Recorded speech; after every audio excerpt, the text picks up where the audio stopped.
त्यामुळे त्यांनी आज ह्या निवडणुकीवर बहिष्कार टाकला, मतदानाला आले नाही, यायला पाहिजे होतं. आम्ही त्यांना उपाध्यक्षपद जे कबूल केलं होतं ते आम्ही नक्कीच त्यांना दिलं असतं.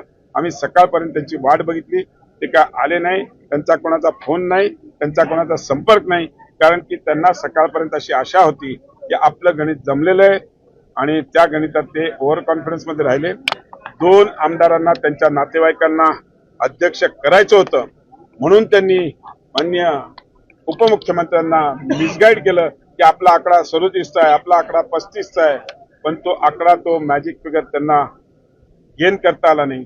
पण जनतेने विश्वास टाकून आम्हाला तो मॅजिक फिगर दिला, म्हणून आज 32 लोक आज आमच्याबरोबर इकडे हाऊसमध्ये होते आणि 32 लोकांनी आम्हाला आज इकडे मतदान केलेलं आहे, आमच्या बाजूने हात उचललेला आहे. एकच आहे की राज्याचे मुख्यमंत्री देवेंद्र फडणवीस यांच्यावर जनतेचा विश्वास आहे, सदस्यांचा विश्वास आहे आणि त्यांनी म्हणूनच भारतीय जनता पार्टीचा आज अध्यक्ष